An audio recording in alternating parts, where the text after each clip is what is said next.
Hello and welcome to that Inbox Army podcast. I'm your host, Scott Cohen, and with me today, the Statler to my Waldorf is my co-host, Garen Hobbs. Garen, how you doing today? Not too bad, baby. Today, we come back to our very first topic and our first guest, our first repeat guest on the show for a review of what I've been calling the year of deliverability. And while deliverability has always been a crucial part of email marketing, this year has really come to the forefront. So in this year of deliverability, let's bring back our first return guest, our go-to expert on all things deliverability, now Chief Strategy Officer at Email Industries, LB Blair. Welcome back, LB. Thank you so much, Scott and Garen, and please don't heckle me off the stage over there with Statler and Waldorf. I'd appreciate not that. Yeah, I make favorites. Those are my favorite Muppets. Oh yeah. All right. Well, when we had you on the show originally, the Yahoo changes were literally just rolling out. We're at the time of this recording, we're a solid 6-8 months into this whole thing. What are the biggest changes you're seeing? Honestly, lots of changes, kind of flying around across all vectors. In that, I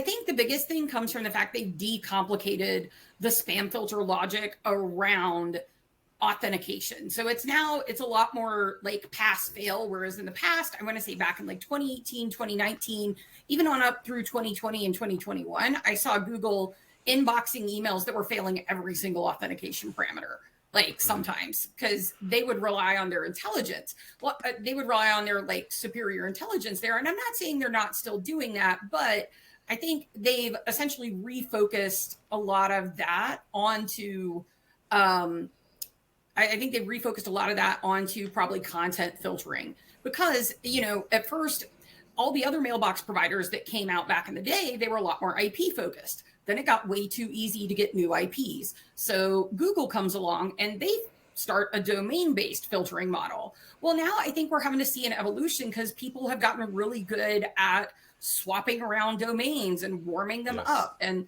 now they're still sending the same or essentially similar to the same content for the same purpose. So I think we're seeing a much greater focus on that, as well as just security in general.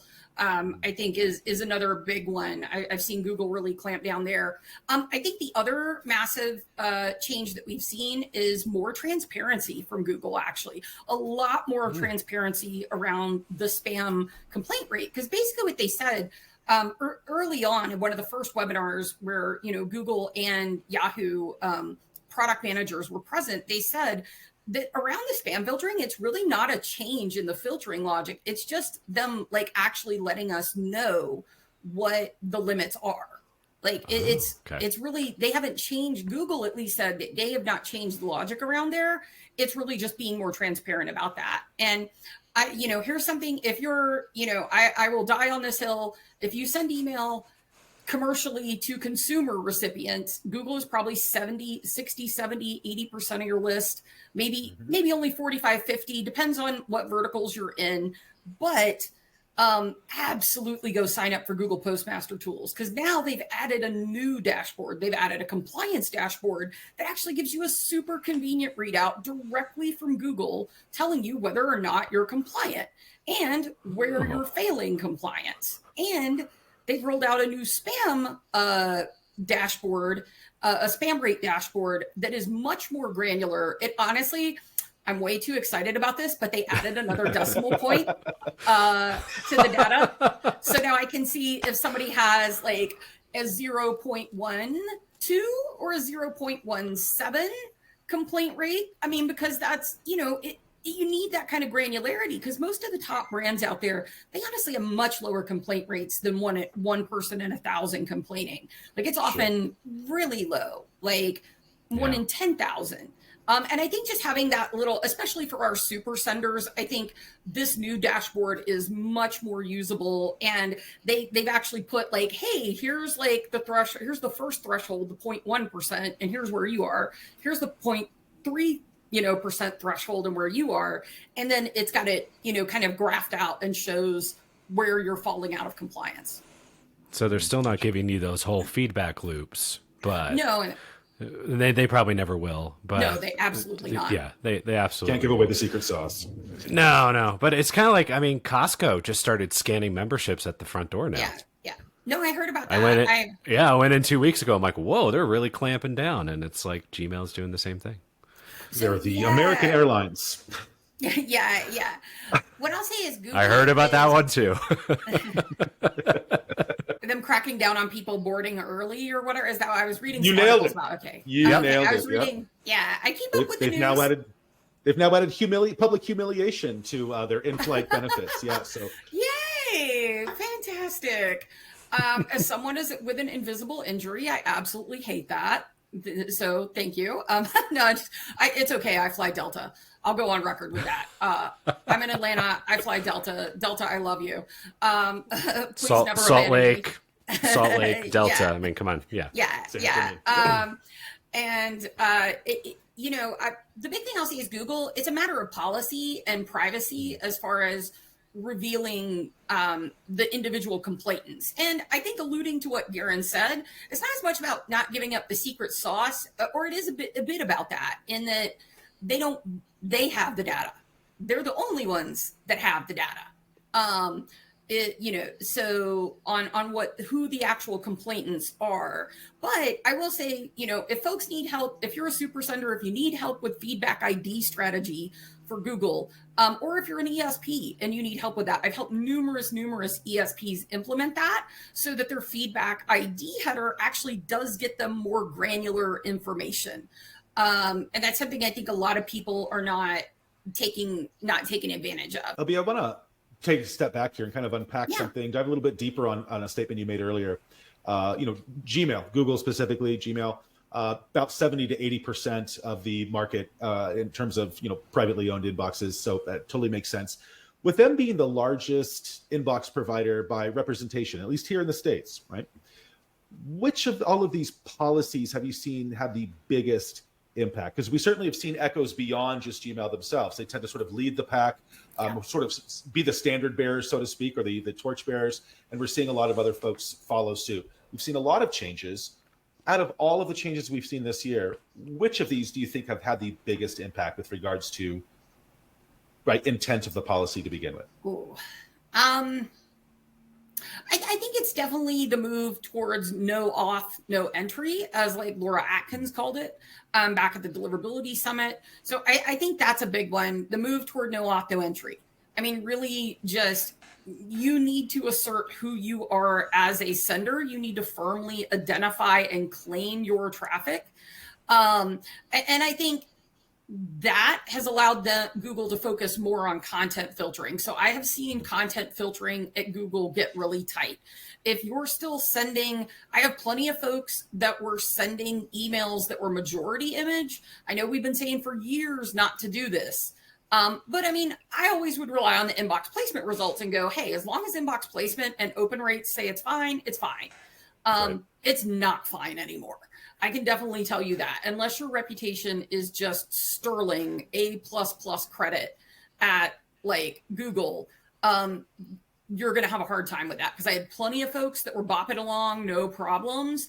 And then we started seeing emails with really large images start going to spam. Like, I definitely think that some of the recommendations as far as image to text ratio, image or HTML to image ratio, I think some of those are kind of out of date that we've been passing around for a while. Because I've seen you can get away with a much crazier ratio than like I've heard like 30/70 or something like that. It's not that narrow, but I will say I've seen an increased focus on image weight to HTML file weight. I've seen that. I've seen absolutely don't have any insecure elements. I'll get into that more. I know we're going to dabble into cyber a little bit because I've seen some weird stuff, honestly. Some counterintuitive things, but I would say the content filtering, losslessly compress your images, people, please. Like just get a tool out there and compress it. And if you compress a file twice, it doesn't matter. It just won't compress again, or it won't compress very much. You're not going to hurt it. If you use lossless image compression, It's going to make them nice and lightweight. And I think we can borrow from how Google looks at SEO. If you look at they have like a site evaluation tool. I think it's a pagespeed.dev or something like that. But they look at how fast things load. They do that for email too.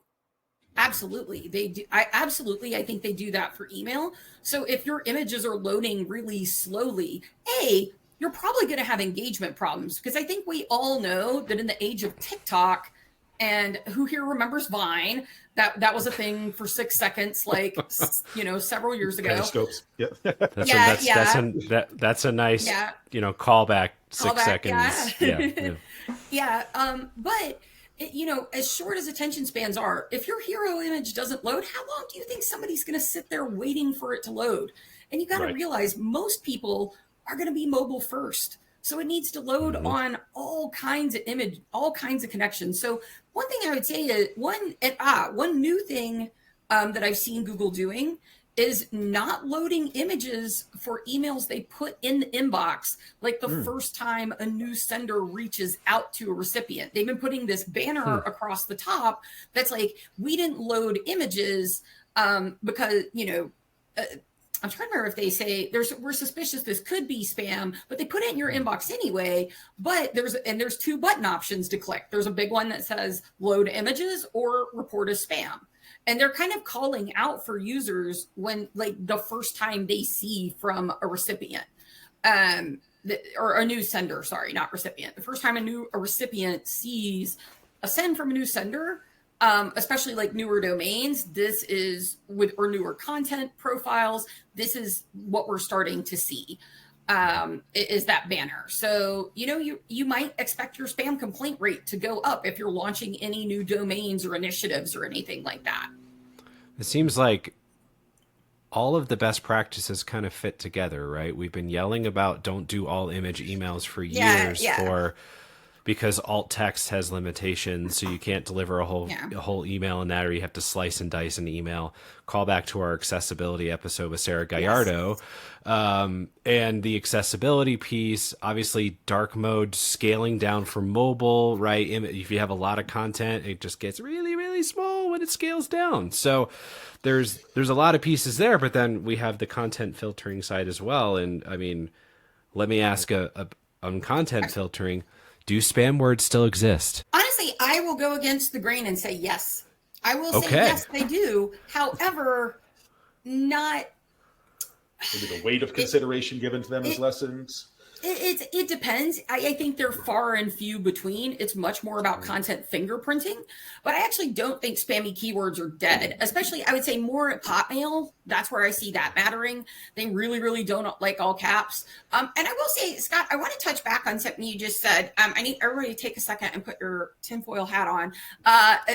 You mentioned alt text, which I meant to say that is another big thing I'm seeing in content filtering.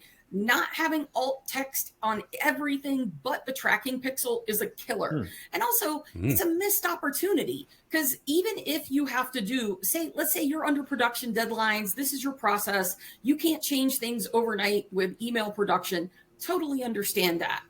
Add very verbose alt text, because think about it, this is incredibly well-structured data for Google to consume for their AI models. And like, if I feel like senders are getting punished for not feeding the AI algorithm, I feel like they're getting punished now for not feeding the training data set. And it's an opportunity. If you put a nice verbose alt text there, it also bumps your code to image ratio. But yeah, I've seen a massively increased focus on alt text as well. Yeah. And it should be descriptive.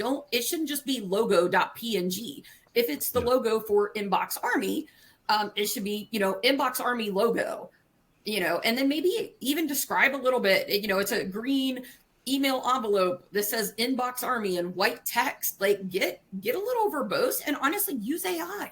Use AI. How would you describe this image? Okay, boom. That looks good. That's my alt text. Keep it moving. But feed the, you've definitely got to feed the beast. Algorithm. Yeah, you got to feed the.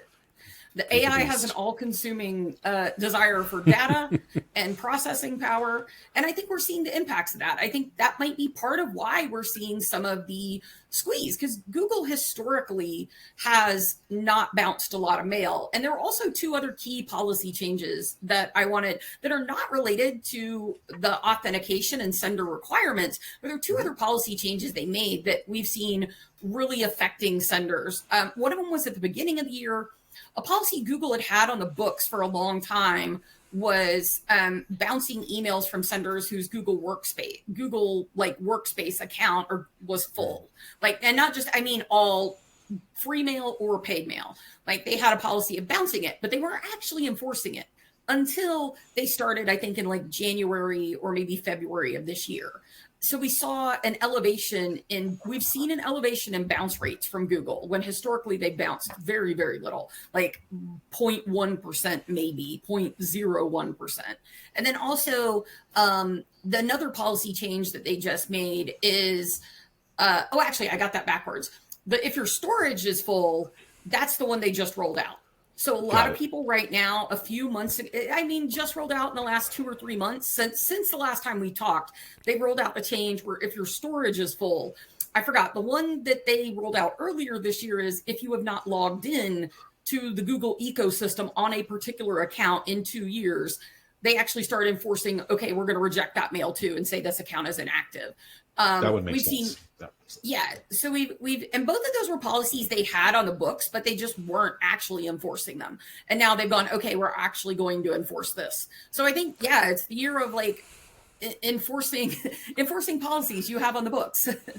Are they doing, I was going to say on the Google side, I know Yahoo was doing that with if they hadn't logged in 6 months, they make it inactive for the user, but keep it around for traps.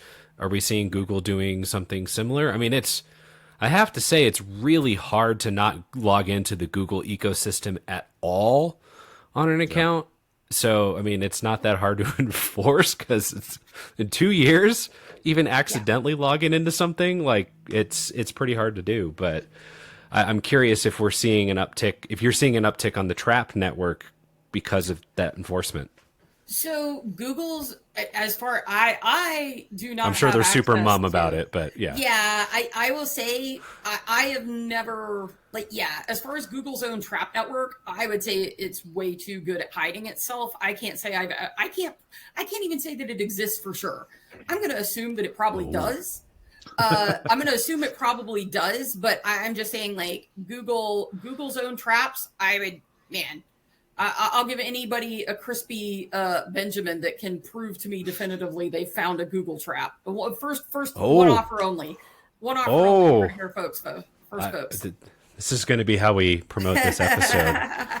Crispy Benjamin for someone who can prove they found a Gmail trap. Yeah, one of Gmail's own traps. Not it can't be on somebody else's trap network. It's got to be a Gmail, and that's probably impossible to prove. I don't know, but I think it's gonna be I think certainly probably yes, we're gonna see some of those reclaimed as traps. So this is why email hygiene is more important than ever. So with Google enforcing these two key policies and there being more invalid mailboxes at Google, I think that email hygiene's become more important than ever. Because I have a client recently that they're like, we just found this list that was just collecting and we were never emailing them. Can we email them? I'm like, well, yes, you can technically do whatever you want with email. The technology will allow you. The question is it a good idea? And the answer is maybe. It depends. That's what every good deliverability consultant worth their salt will tell you. It depends. But I would say, in that instance, if you haven't emailed somebody for, 30, 60, 90 days or more, you definitely need to run that address through Hygiene if you want to try to email it. Because Google is bouncing and locking down a lot more accounts these days. And, we're talking about a lot of complex and sort of heady topics throughout this discussion. So just to take a quick step back for those folks who may have only begun dabbling in deliverability, could you mind taking a moment just explaining the difference between a pristine and a recycled spam trap and how folks might unwittingly find the latter on their list? The first one I have no forgiveness for pristine, but for recycled, let's. I'd love. to unpack I'll say that I actually have a little forgiveness for the pristine because because of what I will get to later. But yeah, spam traps are just email inboxes that sit out there and report back to a service. So we know, most of the mailbox providers have their own traps, and there's not really a way for you to know which addresses are traps. Then you've got the various block lists out there and spam trap aggregators, and these are just mailboxes that sit there and receive mail and snitch on you, is the way a lot of people look at it. But that's basically, they monitor. So a pristine trap is one that was only ever created as a spam trap. I will say you can get into some gray areas about what's a pristine trap and what's a typo trap, because it's like, all right, how many characters do I have to typo before it's a pristine? I will say one that cracked us up the other day is we saw someone representing a gmail.com address, and I was like, oh yeah, that's awesome. And honestly, the part about that breaks my heart is every time I see one of those, I look at it and go, that could have been a valid submit, but now you don't actually have permission to send to that address because you didn't have point of collection validation on your web form to give the user an opportunity to correct it. So they're just sitting there going, I never got the email that I asked brand A for. I guess they just don't have it together, and they move on. Or if they even think about it that long, right? So the other thing I'll say is pristine trap is one, that was only ever created, though I have seen some evidence of possibly some red teaming going on, which red teaming in cybersecurity is offensive cyber, as far as web forms being compromised. At least I've seen a couple instances where I'm pretty sure traps got in that way. I don't know who might have been doing the red teaming, but yeah, which is another thing. I think that's, basically as a sender, it is on you to secure your email intake infrastructure. That is how the mailbox providers look at it. They look at it as, this is our sandbox. We let you play here when we want to. And if we don't like what you're doing, we're going to say you can't play here no more. And that's, I think that's a lot of what we're seeing with the changes with authentication, getting the content together, all that good stuff. I actually appreciate that. Scott kind of touched on the topic earlier. What we've really seen, I think, is the shift from what historically had been recommended best practices into now becoming sort of codified requirements, right? It's one of those things where very few of us actually switch altruistically. Many of us sort of change our behaviors only at that point in space and time where we're absolutely compelled or required to, right? So whether they got there on their own, whether they got there by being sort of gently nudged by the rules, I'm really happy to see this shift that's really forcing people to adopt more of these best practices and really elevate the purpose of their email programs, right? And the reason I chose that word elevate is I feel like a lot of these policy changes have really forced a lot of brands or senders to become more customer centric rather than brand centric in the sort of philosophy of approach that they're taking with their email, if that makes sense. Oh yeah, 1,000%. I mean, you have to really think about does the customer want to receive this? And I think that does the customer want to receive this, and does the mailbox provider want to receive it? One thing that I kind of hadn't talked about as far as content filtering yet and security is make sure every single link in your email, whether it's an image hosting link, whether it's a click tracking link, whether it doesn't matter what it is, make sure that it's HTTPS. I actually saw an example recently where images were actually being hosted HTTPS, but in the inbox test, because the HTML code still had them as HTTP, even though when you click them, it would actually load with TLS encryption. So the connection was encrypted. But basically, Google is doing the simple logic, it seemed, of just looking for, do I see HTTP : and they saw that and they spammed it. And then we fixed it. And it was fine. And it was so even though technologically the images, the links, everything was compliant, on the surface, it didn't look like it was. And then that caused a deliverability issue. So, definitely scan through your HTML and make sure everything. I mean, honestly, if somebody's going to spam at Gmail, that's absolutely the first thing I'm checking these days because it's so easy. I just pull up the code from the inbox test, Control F, HTTP : boom.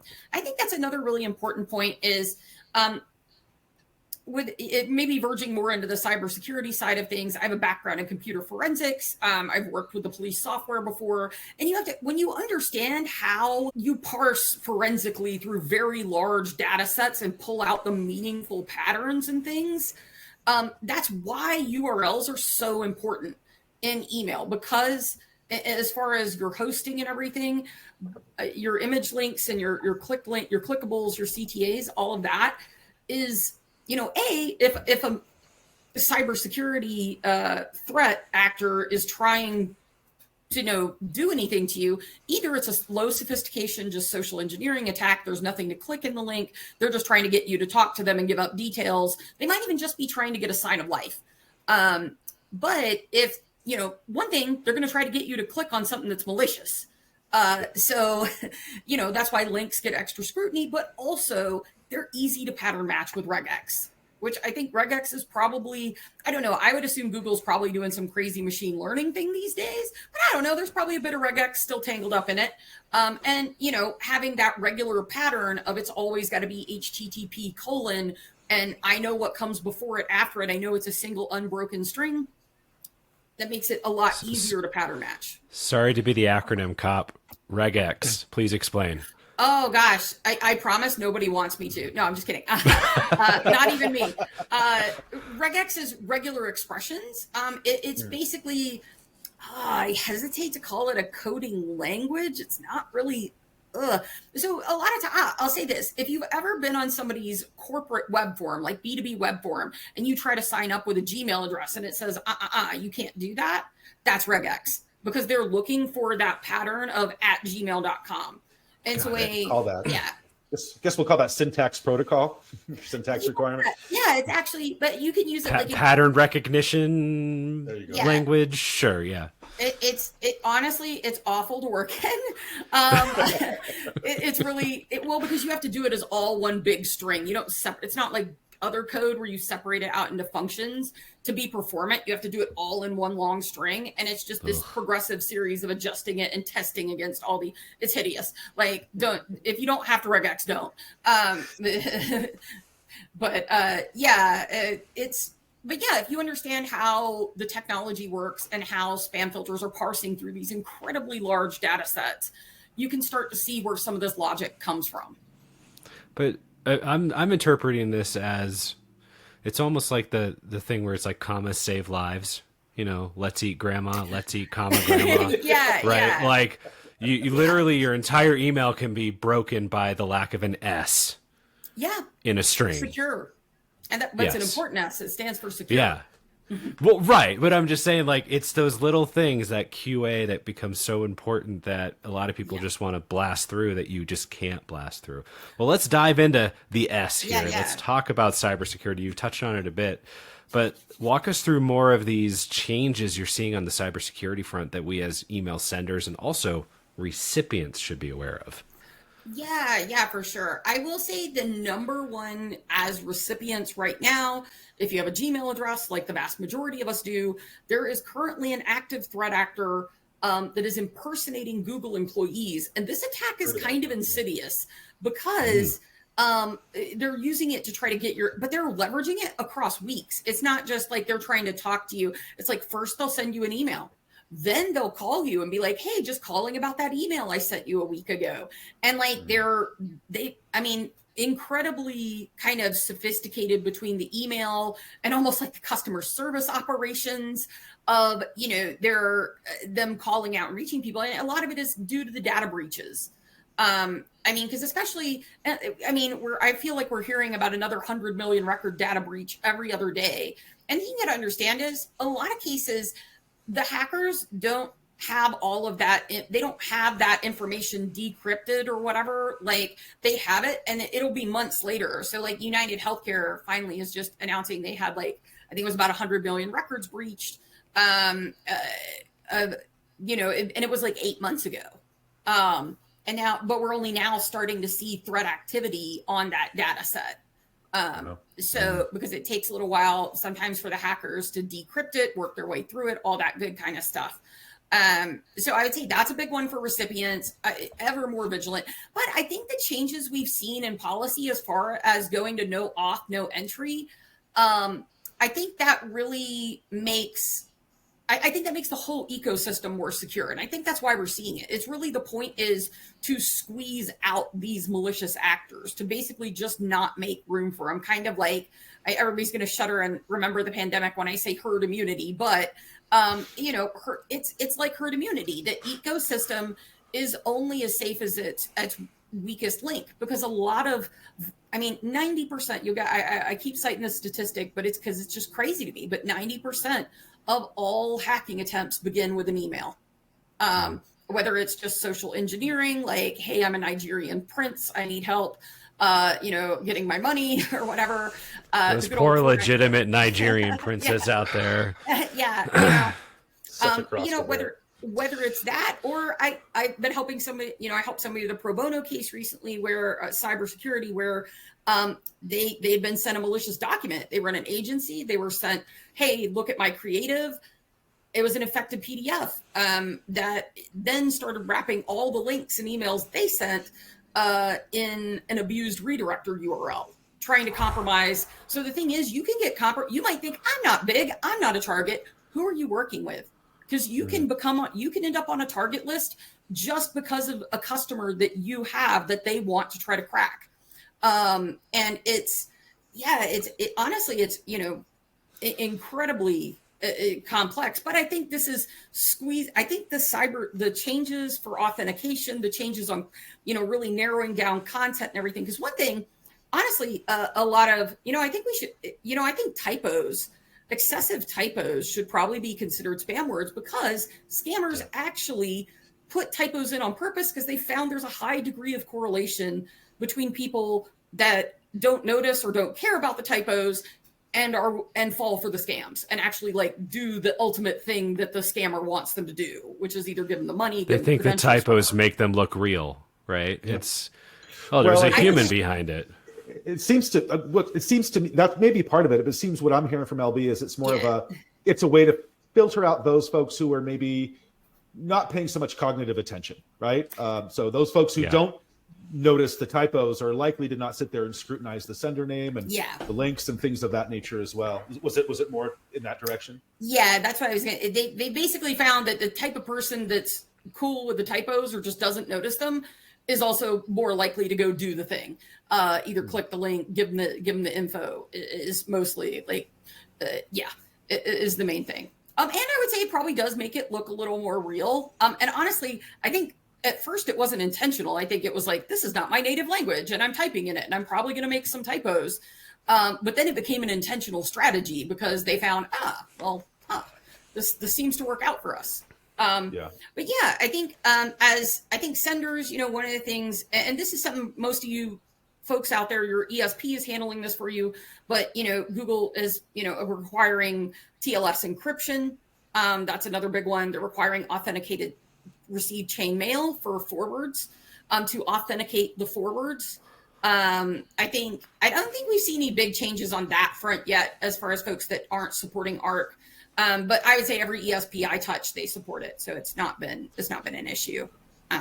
You said a word there that has piqued my curiosity, and that word was yet, right? So none of us have a crystal ball. If any of us were to, it would likely be ULB. So look into whatever your surrogate for crystal ball is. What would you predict would be the next potential change in requirement with regard to security, with regard to authentication, with regard to ensuring a customer first, you know, high value engagement type of restriction or rule? What comes to mind for you? So this one I heard it hinted at during Mail Camp from one of the postmasters. Basically, I think at some point there's going to be a move toward requiring DMARC policy enforcement. So right now you just need to have a DMARC record, but it's fine for the policy to be none. When your policy is set to none, that's basically you as the brand, the domain owner saying, hey, Google, I'm gonna put this policy on here. I really just want the reporting information, but so even if this fails DMARC, I don't want you to do anything about it. Now, whether Google actually listens to that or if they put it in spam, that's entirely kind of their decision, but at least you're setting like the instruction. Versus the other two options are quarantine or reject. Quarantine says that, hey, if it doesn't pass, I want you to put it in the spam or quarantine folder. In corporate mail environments, quarantine folder is usually like your spam filter, your proof pointer, your Barracuda or whatever. We'll have a folder that's even before the mailboxes, like that just goes to kind of the spam filter admin, and they're the only ones that can see it. Versus, or the spam folder for consumer mailboxes. But I would say, I think policy enforcement is going to be the next big one, probably requiring, because there's BIMI out there, which has really been, not seeing the biggest adoption. I think Google's also made another change on that front. They're allowing CMC certificates instead of VMC, instead of verified mark.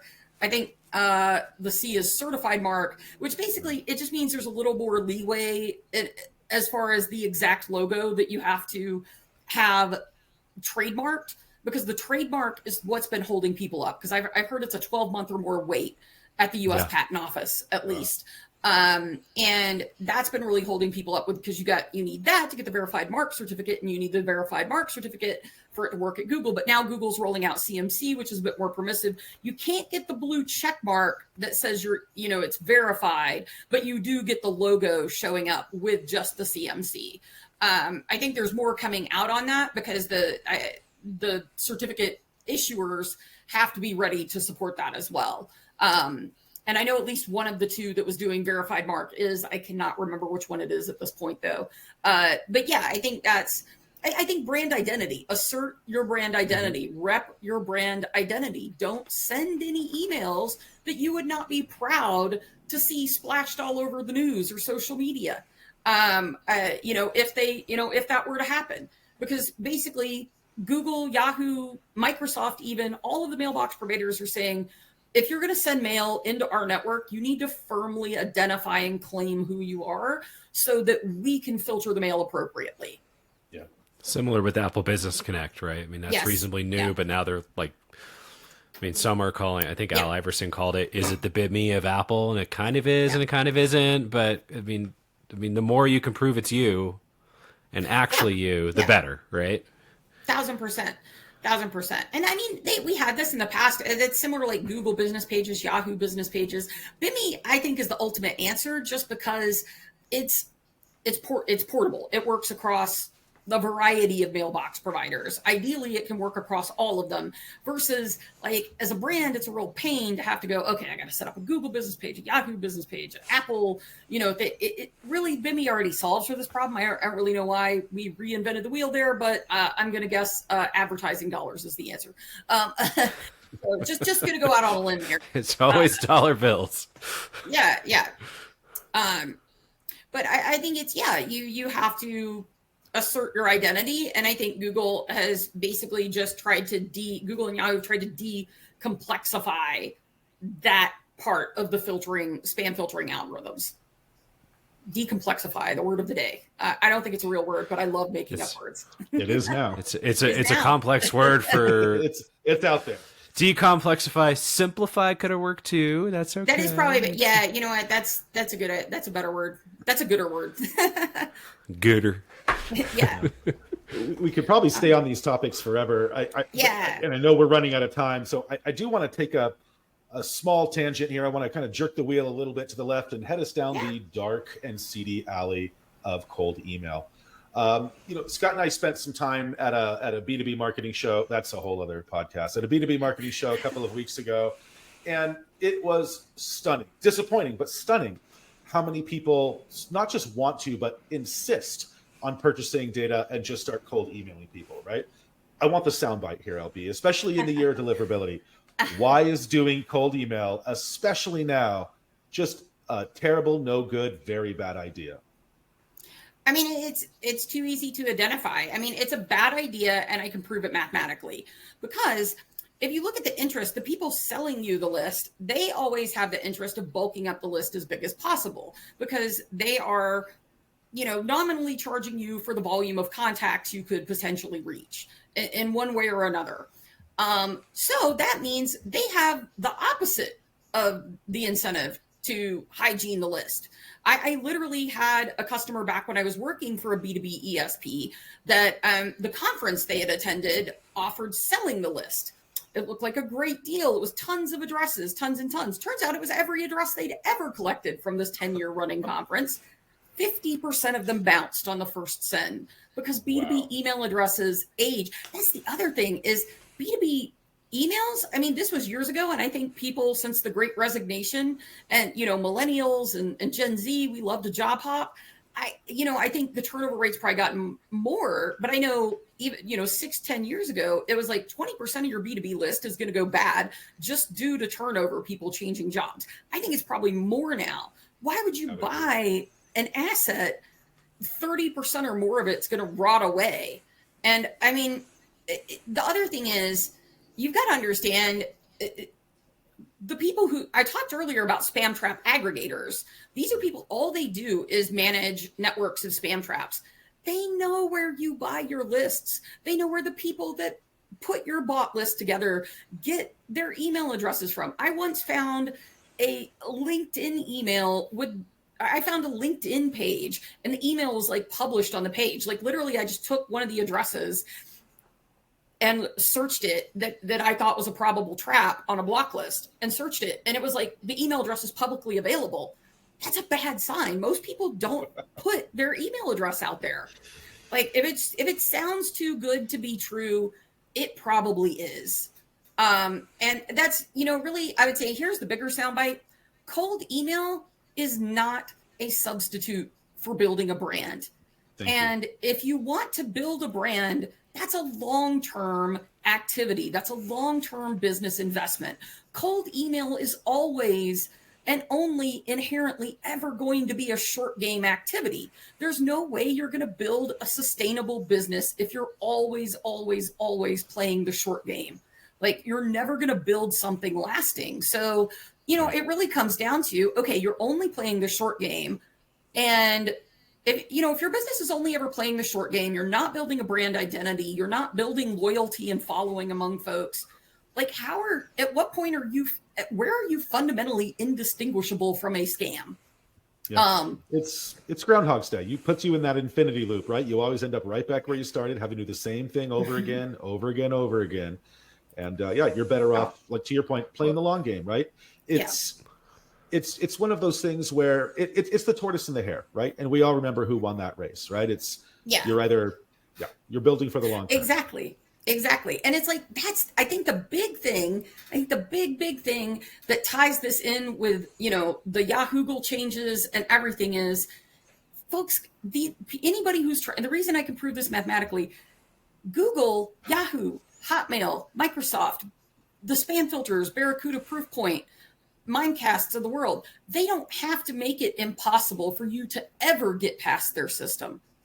They just have to make it enough friction to be unprofitable. That's all they've got to do. They've just got to make it more trouble than it's worth. And I swear, cold email must be like heroin. I mean, honestly, because people are always like, and because the results, I've had numerous, and this is for years, ever since I've been a little baby consultant out on Upwork back in like 2018, 2019. And like people, would come to me and they'd be like, oh, but it was working so great 6 months ago, 9 months ago, 12, 18 months ago. And I'm like, how many more months worth of data points of it not working do you need before you're going to accept it's not working? Well, and what's the definition of working too, right? I mean, it's a percentage game, right? So it's like, oh, it was working 1% of the time last time.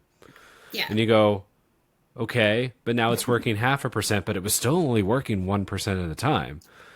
And cold email to me is a retail game, right? You have to go 1-to-1. You have to, it can't be done at scale. No, it can't. And that's entirely, I think we are seeing that because I want to say probably close to 20 or 24 months ago now, I started getting hit up a lot on my Upwork from folks that do like affiliate marketing, which I don't really work with. Not super, I don't know a lot about it, like to be really honest. And I don't think I've ever seen it work well. Now that's probably because I am like the plumber of the inner tubes of email deliverability. So people only call me when their toilet's clogged. But Yeah. but it's really like I've never seen it work well. And it's like once it goes off the cliff, it's not coming back. That's the thing I think people don't get is with this forced identity resolution through authentication, through publishing DNS records on your domain, and that authentication passing. It means if email's on your domain, it came from you and they're going to hold you responsible for it. I think that's probably the big change is if it comes from your domain and it's fully authenticated, they're going to hold you responsible for it. It's just, that's the biggest thing is like the economics of cold email are never going to be viable long-term. They're never going to scale you beyond a certain point. And I think that's it. It might work in the really early days of a business, but you've also, I mean, to me, the thing I look at is like investing, right? It's like you're spending some amount to acquire these contacts. So if cold email is far and away cheaper than everything else, you have to ask yourself, why is that? Like, why is this so much cheaper? It's either you're not investing enough in your marketing budget, period, or if you're investing it all in cold email and you're investing what you would invest across all these other marketing products, you're not diversifying your investments, and that's a horrible investment strategy. That's just basic advice. And you get what you pay for, right? I mean, I always see the things of the value of an average email address is like $165 or something like that. It varies, but it's always a 3-digit number. And then I go, so when somebody comes to me and says, here's a list of 500,000 people for $500, just do the math, guys. Just do the math. It doesn't add up. So if there's a reason it's cheap, there's a reason it's cheap. And you're not going to get the ROI. And the damage downstream, we didn't even talk about that. Yeah. But the damage downstream to the people that do sign up through ads, that do sign up through purchases, things like that, is then they don't get. Correct. So that's the piece that is not fully understood. It's like, well, I'll just do this over here. No, it follows you. We'll just do 50 domains. Oh, you're a spammer. Got it. Okay. It'll follow you. Yeah. And Google, I mean, Google can identify that. They can do that pattern matching. I had somebody that came to me years ago. It was kind of crazy to me because like they had a huge support contract with a multinational company, like big premier, and they were doing any advertising around that. And they were just sending cold emails, and they wrecked their .com, they wrecked their .net, they wrecked their .io, their .co. And it's like every time it happened faster. They're like, well, we were fine with this domain for a long, and it's, that's it. That's what we're seeing. Google is requiring Yahoo, the ecosystem is requiring folks to authenticate their mail and claim it so that they can say, okay, I can identify you and I don't like this, downvote. But the downstream, I mean, I think that the downstream, you're 1,000% right. It's like, if you're only ever playing the short game, you're going to end up damaging yourself, damaging your sender reputation, so that you're never going to get to the long game. You're never going to get to lasting growth or sustainable growth. Well, that's about as good of a place as we can stop, because we could go for another hour. And well, I feel like this is not the end, right? I feel like there's a little bit of me that thinks BIMI may not be a requirement yet, but it's maybe there's a fast lane component of like, you have BIMI, you're going to get more easily. Like they're just going to add, to your point, they're adding friction increasingly every year, right? They're adding friction, and that's given. I mean, didn't you say the last time you were here that like 99% of email traffic gets blocked or something Google like that? And so you sit there and go, the amount of email you get in that 1%, just imagine if that was 100 times worse. Like, it's just crazy. I think you have an excellent, honestly, this will tie it off with a holiday season theme.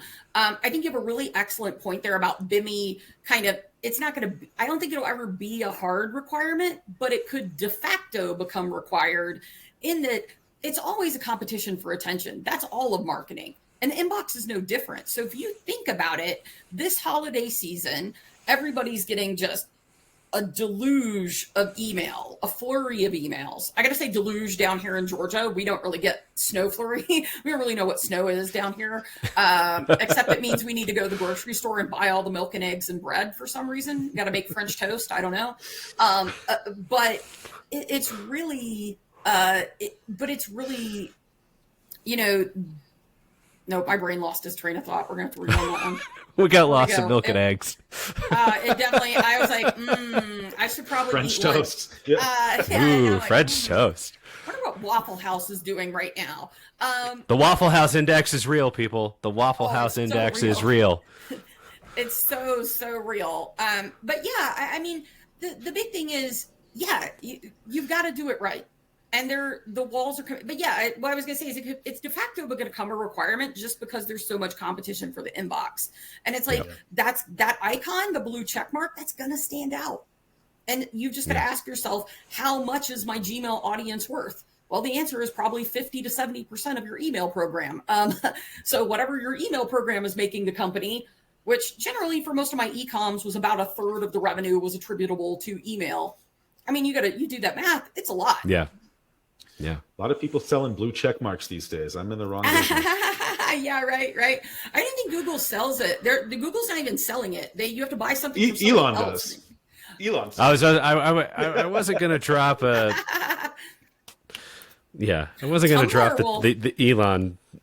He doesn't need free advertising from us. No, he doesn't. Tumblr will sell you as many check marks as you want in a variety of colors.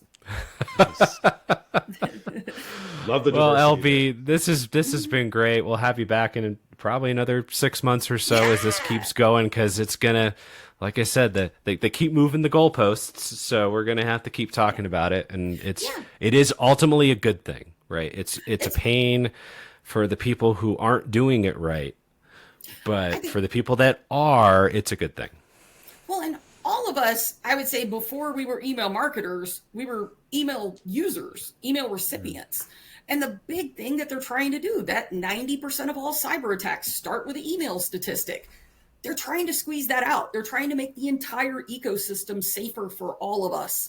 So I think that's really, that's really what we have to look at is, it's really trying to make the internet as a whole safer. And how can we do that without putting undue burden on businesses, which is why I think they held off so long for this. I think it's kind of another one of those policies that they, had for a while, but didn't start enforcing.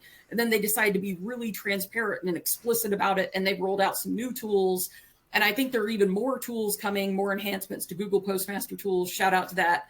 Set it up now if you don't already have it. I just love just more data is always good. All right, LB, where can people find out more about you and Email Industries?